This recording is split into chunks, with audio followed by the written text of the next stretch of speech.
Hello, అందరికీ నమస్కారం. Welcome back to Madhurimalu. ఇంకా ఎవరైనా మన ఛానల్ని సబ్స్క్రైబ్ చేసుకొని ఉండకపోతే ప్లీజ్ ఇప్పుడే సబ్స్క్రైబ్ చేసుకోండి. అలాగే పక్కనే ఉన్న బెల్ ఐకాన్ ఆల్లో పెట్టుకోవడం మాత్రం మర్చిపోకండి. అలా అయితేనే వీడియో నోటిఫికేషన్స్ మీ దాకా వస్తాయి. ఇక లేట్ చేయకుండా మన స్టోరీలోకి వెళ్ళిపోదామా? నువ్వు నా సొంతం ఎపిసోడ్ 6. ఏవండి, ఏవండి, మీ పెద్ద కూతురు కనిపించట్లేదు అంటూ రెడ్డి దగ్గరికి వచ్చి చెప్పింది ప్రభావతి. అబ్బబ్బా, ఏంటి ప్రభా నీకు ఇప్పుడు తెల్లారిందా? అది నిన్న రాత్రి తప్పించుకోవాలి అనుకుంది అన్నారు రెడ్డి గారు కూల్గా. అది తప్పించుకోవడానికి ట్రై చేస్తుంటే మీరేం చేశారు? సినిమా చూస్తున్నట్టు చూస్తూ ఉన్నారా ఏంటి? అబ్బా ప్రభా, ఎందుకు నువ్వు విషయం తెలుసుకోకుండా బీపీ పెంచేసుకుంటున్నావు? నా పెద్ద కూతురు చేరాల్సిన చోటికి చేరింది అన్నారు రెడ్డి గారు మరింత కూల్గా.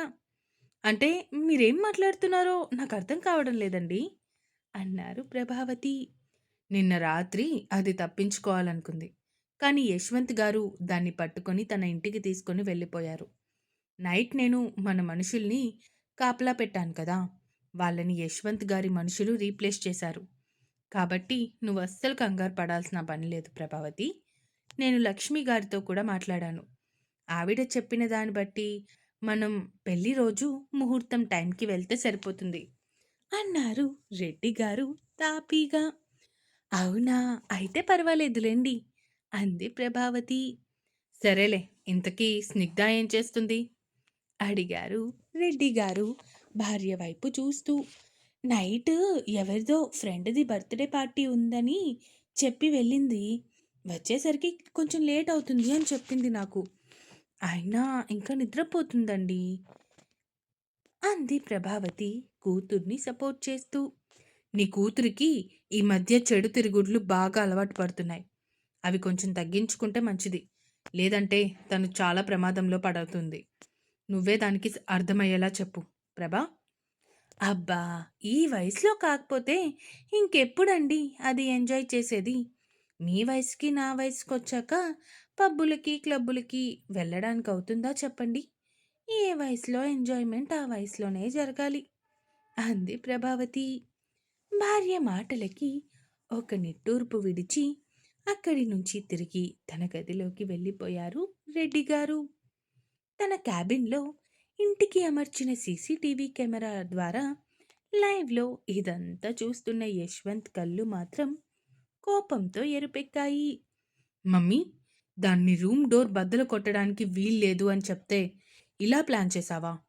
ఇప్పుడే చెప్తా అనుకుంటూ వెంటనే తిరిగి ఇంటికి స్టార్ట్ అయ్యాడు యశ్వంత్.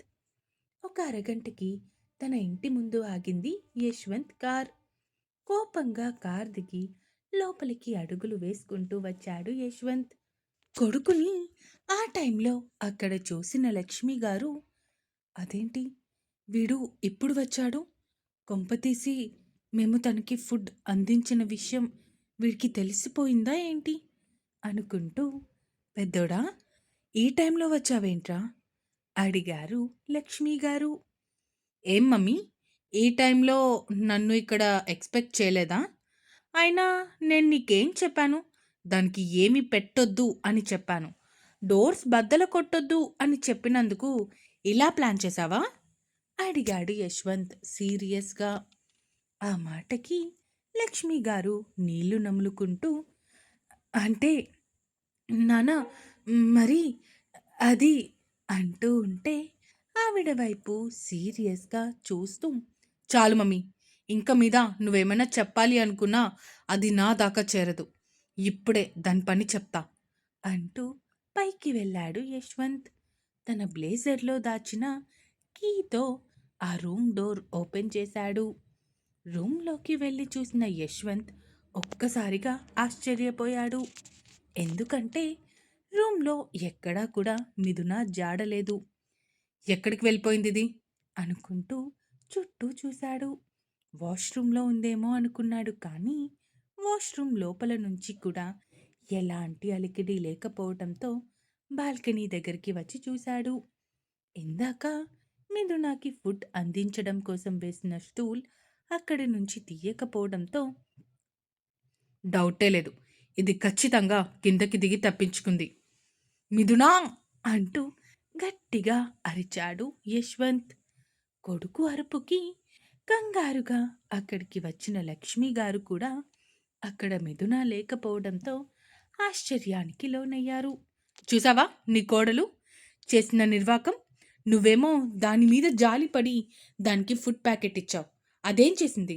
నీ కంట్లో కారం కొట్టి ఇక్కడి నుంచి పారిపోయింది. అది నాకు వీలైనంత తొందరగా దొరకాలి అని ఆ దేవుడిని ప్రార్థించు మమ్మీ. లేదంటే ఏం చేస్తానో నాకే తెలీదు. టైం గడుస్తున్న కొద్దీ నాలోని కోపం కూడా పెరుగుతూ పోతుంది అన్నాడు యశ్వంత్. కన్నా ప్లీజ్ రా, తను ఏదో తెలియక చేసింది. తనని తీసుకొని ఇంటికి రా, నేను తనకి నచ్చ చెప్తాను అన్నారు లక్ష్మి గారు కొడుకు కోపం చూసి కొంచెం భయపడుతూ. తల్లి వైపు సీరియస్గా ఒక చూపు చూశాడు యశ్వంత్. ఆవిడ ఏమీ మాట్లాడలేక సైలెంట్గా తల దించుకొని ఉండటంతో అక్కడి నుంచి కిందకి వెళ్ళాడు యశ్వంత్. సిద్, అది తప్పించుకొని ఎంత టైం అయిందో సీసీటీవీ కెమెరాలో చెక్ చేయి అన్నాడు యశ్వంత్ ఆర్డర్ పాస్ చేస్తూ. ఓకే సార్ అంటూ వెంటనే తన ల్యాప్టాప్ ఓపెన్ చేసి చెక్ చేస్తూ ఉన్నాడు. కరెక్ట్గా యశ్వంత్ వాళ్ళు రావడానికి ఒక పావు గంట ముందే తను తప్పించుకొని ఉండటంతో, సార్, మేడం మీరు వచ్చేదానికి ఒక పావు గంట ముందు తప్పించుకున్నారు. అండ్ మేడం కాలికి ఇంజరీ అయింది. సో ఆవిడ ఎక్కువ దూరం వెళ్ళి ఉండరు. మనం ఇప్పుడే వెళ్తే పట్టుకోవచ్చు సార్ వినయంగా చెప్పాడు సిద్. ఓకే పద అంటూ స్టార్ట్ అయ్యాడు యశ్వంత్. సిద్ ఈలోపు తన మనుషులకి ఫోన్ చేసి మిథున ఫోటో వాళ్ళకి పంపించి వెతకమని చెప్పడంతో వైజాగ్లో ఉన్న ప్రతి గల్లీ, ప్రతి ఏరియా మిథున కోసం గాలింపు చర్యలు మొదలయ్యాయి. ఇక్కడ మిథున ఎవ్వరికీ డౌట్ రాకుండా 1080 పార్క్లోకి వెళ్ళిపోయింది. అప్పు, కాల్ లిఫ్ట్ చెయ్యి అనుకుంటూ బాగా గుబురుగా ఉన్న ఒక చెట్టు కింద కూర్చొని అపూర్వకి కాల్ చేసింది. హలో మిథున, ఎక్కడున్నావే? ఇప్పుడు నువ్వు బాగానే ఉన్నావు కదా? కంగారుగా అడిగింది అపూర్వ. "ఆ, నేను నేను బాగానే ఉన్నాను. నాకు హెల్ప్ చేయవా? నేను యశ్వంత్ దగ్గర నుంచి తప్పించుకొని 1080 పార్క్లో ఉన్నాను. ప్లీజ్ దయచేసి ఎక్కడున్నా ముందు నువ్వు వచ్చి నన్ను పిక్ చేసుకోవే. నేను ఇంతకంటే దూరం నడవలేను.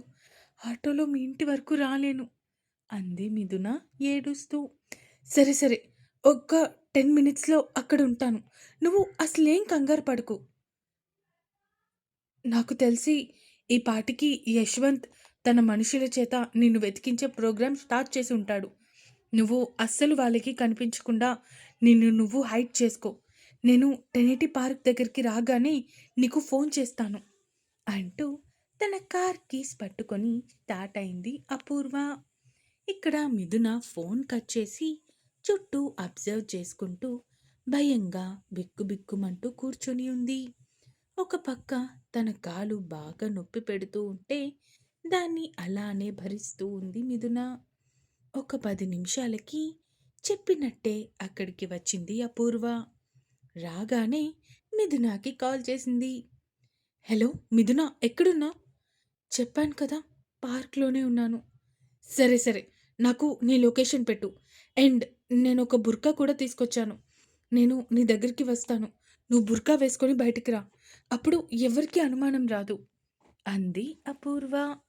సరే అని కాల్ కట్ చేసి తన లైవ్ లొకేషన్ పెట్టింది మిథున. మిథున పెట్టిన లొకేషన్ బట్టి ఆ చెట్టు దగ్గరికి వెళ్ళింది అపూర్వ. మిథున అంది అపూర్వ. అప్పు అంటూ లేచి నిలబడి ఫ్రెండ్ని గట్టిగా హత్తుకుంది మిథున. నేను నిన్ను చూస్తాను అనుకోలేదు అంది మిథున ఏడుస్తూ. సరే, అవన్నీ మనం తర్వాత ఇంటికి వెళ్ళాక మాట్లాడుకుందాం. నువ్వు ముందు బుర్కా వేసుకో అంటూ స్నేహితురాలికి బుర్కా తొడిగి అక్కడి నుంచి తనని తీసుకొని బయటికి వచ్చింది.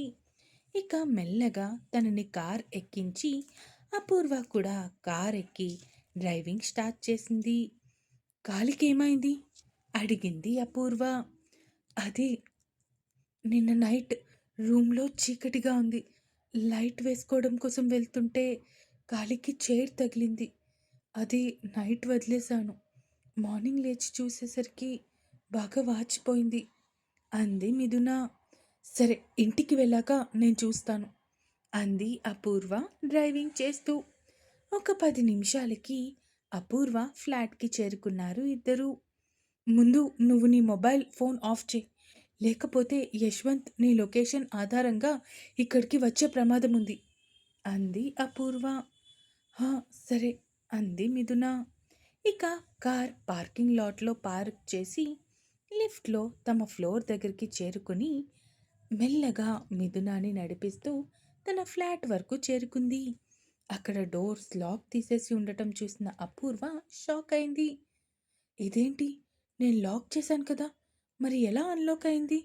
అనుకుంటూ మిథున నువ్విక్కడే ఉండు అంటూ స్నేహితురాలిని అక్కడే ఆపి లోపలికి వెళ్ళి చూసిన అపూర్వ ఒక్కసారిగా షాక్ అయింది. ఇక్కడ కారిడార్‌లో నుంచి కింద పార్క్ చేసి ఉన్న కార్ చూసిన మిథునకి ఒక్క సెకండ్ ఊపిరి ఆగిన ఫీలింగ్ కలిగింది. ఇంకా ఉంది. ఈ ఎపిసోడ్ ఎలా అనిపించిందో కామెంట్స్ రూపంలో తెలియజేస్తారు అని కోరుకుంటున్నాను. అలాగే సబ్స్క్రైబ్ చేసుకోవడం మాత్రం మర్చిపోకండి. ఇక ఉంటాను.